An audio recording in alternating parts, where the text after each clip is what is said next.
ఈరోజు మన చర్చకు స్వాగతం. మనం ప్రపంచంలోనే అత్యంత ప్రసిద్ధి చెందిన కథల్లో ఒకదాని గురించి లోతుగా పరిశీలించబోతున్నాం. యేసుక్రీస్తు జననం. అవును.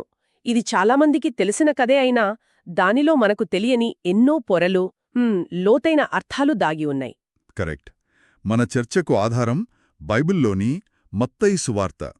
వేదాంత పండితులు దీన్ని తరచుగా ది నేటివిటీ ఆఫ్ ఇమ్మాన్యుయల్ అని పిలుస్తారు. ఎందుకంటే ఆ పేరు, ఆ ప్రవచనం ఈ కథకు గుండెలాంటివి.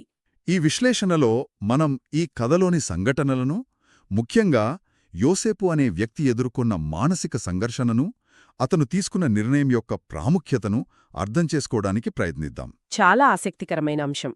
ఎందుకంటే ఈ కథనం కేవలం ఒక అద్భుత జననం గురించి మాత్రమే కాదు. ఇది విశ్వాసం, నీతి, వ్యక్తిగత బాధ్యత, దైవిక జోక్యం, ఇలాంటి ఎన్నో విషయాల కలయిక. సరిగ్గా ముఖ్యంగా యోసేపు దృష్టికోణం నుండి చూస్తే ఇదొక తీవ్రమైన నైతిక సందిగ్ధతకు సంబంధించిన కథ. సరే, అయితే ఆ సందిగ్ధత నుండే మొదలుపెడదాం. కథ ప్రారంభంలో పరిస్థితేంటి? మరియా యోసేపులకు వివాహం నిశ్చయమైంది. ఆ కాలంలో నిశ్చితార్థమంటే ఈ రోజుల్లోలాగా కేవలమొక అస్సలు కాటు. ఆ కాలంలో యూదుల సంప్రదాయం ప్రకారం నిశ్చితార్థం అనేది చట్టబద్ధంగా వివాహంతో సమానం. ఓ దాన్ని రద్దు చేసుకోవాలంటే విడాకుల ప్రక్రియలాంటిది పాటించాలి. ఆ జంట కలిసి జీవించకపోయినా వారిని భార్యాభర్తలుగానే పరిగణించేవారు. అంటే ఈ చట్టపరమైన నేపథ్యం అర్థం చేసుకుంటేనే యోసేపు ఎదుర్కొన్న సమస్య తీవ్రత మనకు తెలుస్తుంది. ఖచ్చితంగా. సరిగ్గా అక్కడికే వస్తున్నాను. వారింకా కలిసి కాపురం పెట్టలేదు, కాని మరియ గర్భవతి అని యోసేపుకు తెలుస్తుంది. మూలగ్రంథం ప్రకారం ఆమె పరిశుద్ధాత్మ ద్వారా గర్భం దాల్చింది. ఇది యోసేపుకు ఎంత పెద్ద షాక్ ఇచ్చుంటుంది. ఊహ కూడా అందని షాక్. ఎందుకంటే ఆ సమాజంలో నిశ్చితార్థం చేసుకున్న స్త్రీ వేరొకరి వల్ల గర్భవతి అయితే అది తీవ్రమైన పాపం, నేరం. దానికి శిక్షలు కూడా చాలా కఠినంగా ఉండేవి గదా. బహిరంగ అవమానం నుండి మరణశిక్ష వరకు శిక్షలుండేవి. ఇక్కడే యోసేపు వ్యక్తిత్వం పరీక్షకు గురవుతుంది. గ్రంథం అతన్ని నీతిమంతుడు అని వర్ణిస్తుంది.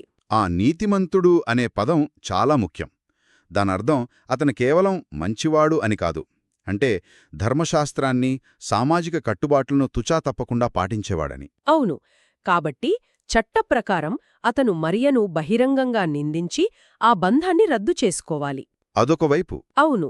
ఒకవైపు చట్టపరమైన బాధ్యత, మరోవైపు అతను ప్రేమించిన, గౌరవించిన మరియ. ఈ రెండింటి మధ్య అతను నలిగిపోయాడు. ఇక్కడే మనకొక ముఖ్యమైన విషయం అర్థమవుతోంది. అతని నీతి అనేది కేవలం చట్టాన్ని గుడ్డిగా పాటించడం కాదు. నిజమైన నీతి అంటే చట్టం వెనుక ఉన్న కరుణను, ఉద్దేశ్యాన్ని అర్థం చేసుకోవడం. అతని నిర్ణయం చట్టాన్ని ధిక్కరించడం కాదు, దాన్ని ఉన్నతమైన స్థాయిలో నెరవేర్చడం. అద్భుతంగా చెప్పారు. అతను చట్టాన్ని, తన అంతరాత్మను రెండింటినీ గౌరవించే ఒక మధ్యమార్గాన్ని ఎంచుకున్నాడు. నిజమే. ఆమెను బహిరంగంగా అవమానించకుండా ఈ నిశ్చితార్థాన్ని రహస్యంగా రద్దు చేసుకోవాలని నిర్ణయించుకున్నాడు. ఇది అతని కరుణను తెలియజేస్తుంది. అతను శిక్షించే దేవుడి ప్రతినిధిగా కాకుండా కరుణ చూపే మనిషిగా నిలబడ్డాడు. సరిగ్గా అతను తన వ్యక్తిగత నొప్పిని, అవమానాన్ని పక్కన పెట్టి మరియ గౌరవాన్ని కాపాడాలనుకున్నాడు. ఇది అతని పాత్ర యొక్క లోతును చూపిస్తుంది. కాని అతను ఈ మానవమాత్రపు పరిష్కారం గురించి ఆలోచిస్తుండగానే కథ ఒక అతీతమైన మలుపు తీసుకుంటుంది. అవును. అతను ఈ ఆలోచనలతో సతమతమవుతూ నిద్రపోయినప్పుడు దైవిక జోక్యం జరుగుతుంది. ప్రభుదూత కలలో అతనికి కనిపించాడు. ఆ కాలపు కథనాలలో కలలు అనేవి చాలా ముఖ్యమైనవి కదా. ఖచ్చితంగా. అది దేవుడు నేరుగా మనిషితో మాట్లాడే ఒక మార్గం. ఆ దేవదూత సందేశం చాలా స్పష్టంగా, సూటిగా ఉంది. అది యోసేపు యొక్క ప్రతి భయాన్ని, ప్రతి సందేహాన్ని తీర్చేలా ఉంది. ముందుగా ఏం చెప్తుంది? ముందుగా, యోసేపు దావీదు కుమారుడా, మరియను నీ భార్యగా స్వీకరించడానికి భయపడకు అంటుంది. ఆ భయపడకు అనే ఒక్క మాటలో ఎంతో బలముంది. సామాజిక నింద, చట్టపరమైన చిక్కులు, వ్యక్తిగత అవమానం, ఇలాంటి భయాలన్నిటినీ అది పటాపంచలు చేస్తుంది. అవును. ఆ తర్వాత అతని అతిపెద్ద సందేహానికి సమాధానమొస్తుంది. ఆమె గర్భం పరిశుద్ధాత్మ వలన కలిగినది అని. కరెక్ట్. ఇది మానవ తర్కానికి అందని ఆ పరిస్థితికి ఒక దైవీక వివరణ. ఇది ఒక సాధారణ వ్యవహారం కాదు, ఒక అద్భుతమని స్పష్టం చేస్తోంది. ఈ వివరణ తర్వాత ఒక ఆదేశం వస్తుంది. ఆమె ఒక కుమారుణ్ణి కంటుంది, అతనికి యేసు అని పేరు పెట్టాలి. ఇది చాలా ఆసక్తికరమైన విషయం. ఆ బిడ్డకు పేరు పెట్టే బాధ్యతను యోసేపుకు అప్పగించడం ద్వారా అతన్ని ఆ బిడ్డకు చట్టబద్ధమైన తండ్రిగా సమాజం ముందు నిలబెడుతుంది. అంటే ఒక రకంగా దత్తత తీసుకున్నట్లుగా. భావించవచ్చు. అతను కేవలం ఒక ప్రేక్షకుడిగా కాకుండా ఆ దైవిక ప్రణాళికలో ఒక క్రియాశీలక పాత్రధారిగా మారుతున్నాడు. ఇక ఆ పేరు యేసు, దానిక్కూడా ఒక ప్రత్యేక అర్థం ఉంది కదా. ఉంది. అది యాదృచ్ఛికం కాదు. దేవదూత దాని అర్థాన్ని కూడా వివరిస్తాడు. అతను తన ప్రజలను వారి పాపాల నుండి రక్షిస్తాడు. యేసు అనే పేరుకు హీబ్రూలో యెహోషువ నుండి వచ్చింది. దాని అర్థం యెహోవా రక్షిస్తాడు. సరిగ్గా.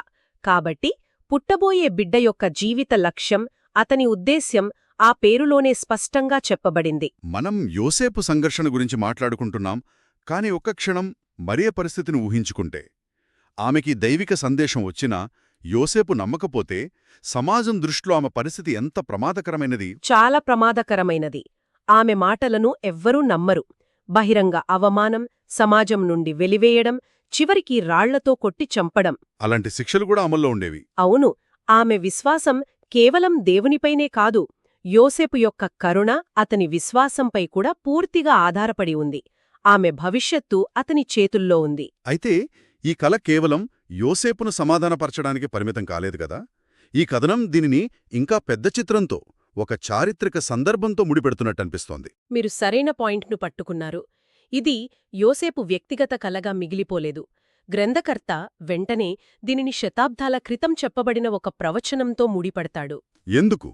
ఇది యాదృచ్ఛికంగా జరుగుతున్న సంఘటన కాదని, ఒక పెద్ద దైవిక ప్రణాళికలో భాగమని చెప్పడమే దాని ఉద్దేశ్యం. ఆ ప్రవచనమేమిటంటే, ఒక కన్య గర్భవతి అయి ఒక కుమారుణ్ణి కంటుంది, అతనికి ఇమ్మాన్యుయేల్ అని పేరు పెడతారు.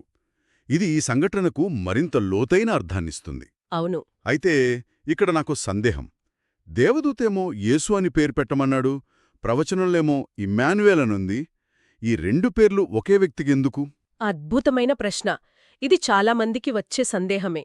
యేసు అనేది ఆ బిడ్డకు పెట్టబడిన అసలు పేరు.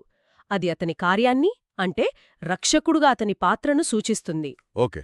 ఇమ్మాన్యుయేల్ అనేది ఒక బిరుదు లేదా అతని స్వభావాన్ని వర్ణించే పేరు. గ్రంథంలోనే దాని అర్థం దేవుడు మనకు తోడు అని వివరించబడింది. ఓ, ఇప్పుడు స్పష్టంగా ఉంది. ఒకటి అతని పనిని సూచిస్తే, మరొకటి అతని అస్తిత్వాన్ని, అతని నిజ స్వభావాన్ని సూచిస్తుంది. కరెక్ట్. అంటే అతను కేవలం ఒక రక్షకుడు మాత్రమే కాదు, మానవ రూపంలో ప్రజలతో ఉండటానికి వచ్చిన దేవుడని ఈ ప్రవచనం చెబుతోంది. ఈ రెండు పేర్లు కలిసి అతని పూర్తి చిత్రాన్ని మన ముందుంచుతాయి. ఖచ్చితంగా. అతని ద్వంద్వ స్వభావాన్ని సూచిస్తాయి. అతను మానవులను రక్షించే దైవమని. ఈ ఒక్క భాగంలోనే పుట్టబోయే బిడ్డ ఎవరు, ఆయన ఏం చేయబోతున్నాడు, ఆయన స్వభావమేంటి అనే 3 కీలక విషయాలు స్థాపించబడ్డాయి. ఈ దైవిక సందేశం, ఈ ప్రవచన నెరవేర్పు, వీటన్నిటి తర్వాత యోసేపు స్పందన కథలో అత్యంత కీలకమైన ఘట్టం. అతనెలా స్పందించాడు? అతని స్పందన అతని పాత్రకు నిజమైన నిదర్శనం. అతను సందేహించలేదు, ప్రశ్నలు అడగలేదు, ఆలస్యం చెయ్యలేదు. మూలగ్రంథంలో యోసేపు నిద్ర లేవగానే ప్రభుదూత చెప్పినట్లే చేశాడు అని స్పష్టంగా ఉంది. అవును. ఆ ఒక్క వాక్యం అతని విశ్వాసం ఎంత దృఢమైనదో చెబుతోంది. ఆ వెంటనే అనే మాట చాలా శక్తివంతమైంది. అంటే రాత్రికి రాత్రే అతని మనసు మారిపోయింది. సందేహం, సంఘర్షణ, నొప్పి నుండి సంపూర్ణ విశ్వాసంలోకి, అంగీకారంలోకి. ఆ మార్పు ఎంత నాటకీయంగా జరిగి ఉంటుందో. అది కేవలం దైవిక సందేశం వల్లేనా, లేక మరియ పట్ల అతనికున్న ప్రేమ, నమ్మకం కూడా దానికి సహాయపడిందా? అది చాలా మంచి పరిశీలన. బహుశా రెండూ కావచ్చు. దైవిక సందేశం అతనికి ఒక వివరణను ఇచ్చింది. కాని ఆ వివరణను అంగీకరించడానికి అతని హృదయంలో మరియ పట్ల ఉన్న ప్రేమ, గౌరవం పునాది వేసి ఉండవచ్చు. అతను వెంటనే మరియను తన భార్యగా స్వీకరించాడు. సమాజం ఏమనుకుంటుందో అని కూడా భయపడలేదు. నిజమే. కథనంలో ఇంకొక సున్నితమైన వివరాలు కూడా ఉన్నాయి. ఆమె తన కుమారునికి జన్మనిచ్చే వరకు అతను ఆమెతో శారీరకంగా కలవలేదు. ఈ వాక్యాన్ని ఎందుకు చేర్చినట్టు? దీని ప్రాముఖ్యత ఏంటి? ఈ వివరాలు గర్భము యొక్క అద్భుత స్వభావాన్ని, అంటే అది పరిశుద్ధాత్మ ద్వారా జరిగిందనే వాదనను మరింత బలపరుస్తాయి. అంటే అది పూర్తిగా దైవిక కార్యం అని, అందులో ఎటువంటి మానవ ప్రమేయం లేదని నొక్కి చెప్పడానికా? అవును, సరిగ్గా. అదే సమయంలో యోసేపు ఆ దైవిక ప్రణాళికను ఎంత పవిత్రంగా గౌరవంగా భావించాడో కూడా ఇది చూపిస్తుంది. చివరగా దేవదూత ఆజ్ఞను ఖచ్చితంగా పాటించి ఆ కుమారునికి యేసు అని పేరు పెట్టటంతో ఈ భాగం ముగుస్తుంది. మొదట సందిగ్ధంలో ఉన్న ఒక సాధారణ వడ్రంగి ఇప్పుడు ఒక దైవిక ప్రణాళికలో కీలకమైన సంరక్షకుడుగా తండ్రిగా మారాడు. అతని ప్రయాణం అద్భుతమైనది. సరే, ఇప్పటివరకు మనం కథనాన్ని విశ్లేషించాం. వీటన్నిటినీ కలిపి చూస్తే మనం గ్రహించాల్సిన ముఖ్యమైన విషయమేమిటి? ఇది కేవలం ఒక జననానికి సంబంధించిన చారిత్రక నివేదిక కాదు కదా. అస్సలు కాదు. ఈ కథనం పూర్తిగా యోసేపు యొక్క దృష్టికోణం నుండి చెప్పబడింది. అతని అంతర్గత సంఘర్షణ, అతని నైతిక సందిగ్ధత, అతను తీసుకున్న నిర్ణయం చుట్టూ తిరుగుతుంది. నిజమే, అతని నిర్ణయం లేకపోతే ఈ కథ లేదు. అతను దేవదూత సందేశాన్ని నమ్మకుండా తన అసలు ప్రణాళిక ప్రకారమే నిశ్చితార్థాన్ని రద్దు చేసుకుని ఉంటే కథ పూర్తిగా వేరేలా ఉండేది. అంటే ఒక పెద్ద దైవిక ప్రణాళిక కూడా ఒక సాధారణ మనిషి యొక్క విధేయత, నమ్మకంపై ఆధారపడి ఉందని ఈ కథ చెబుతోందా? ఖచ్చితంగా. ఈ కథనం ప్రారంభంలోనే కొన్ని కీలకమైన వేదాంతపరమైన ఆలోచనలకు పునాది వేస్తుంది. యేసు యొక్క దైవిక మూలం, ప్రజలను పాపాల నుండి రక్షించే అతని లక్ష్యం, మరియు దేవుడు మనతో ఉన్నాడనడానికి నిదర్శనమైన అతని గుర్తింపు. ఈ మొత్తం కథ ప్రవచన నెరవేర్పు అనే చట్రంలో చెప్పబడింది. అవును, ఇది ఆకస్మికంగా జరిగింది కాదని, శతాబ్దాలుగా ఎదురుచూస్తున్న ఒక వాగ్దానం ఇప్పుడు నెరవేరుతోందని సూచిస్తుంది. యోసేపు యొక్క చిన్న వ్యక్తిగత నిర్ణయం ఆ విశ్వజనీన కథలో భాగమవుతుంది. ఒక్కోసారి అనిపిస్తుంది, ఈ కథలో అద్భుతాల కన్నా యోసేపులాంటి ఒక సాధారణ మనిషి తీసుకున్న నమ్మశక్యం కాని నిర్ణయమే గొప్ప అద్భుతమేమో. నిజమే. అతని విధేయత కేవలం వ్యక్తిగతమైనది కాదు, అది ప్రవచనాన్ని నెరవేర్చడంలో ఒక సాధనంగా మారింది. అందుకే అతని పాత్ర ఈ కథలో ఇంత ముఖ్యమైనది. ఈరోజు చర్చను ముగిస్తూ మనం నేర్చుకున్న కొన్ని ముఖ్య విషయాలను మళ్ళీ ఒకసారి గుర్తు చేసుకుందాం. యోసేపు యొక్క వ్యక్తిగత సంక్షోభం నుండి అతను దైవిక ప్రణాళికను అంగీకరించే వరకు జరిగిన ప్రయాణాన్ని చూశాం.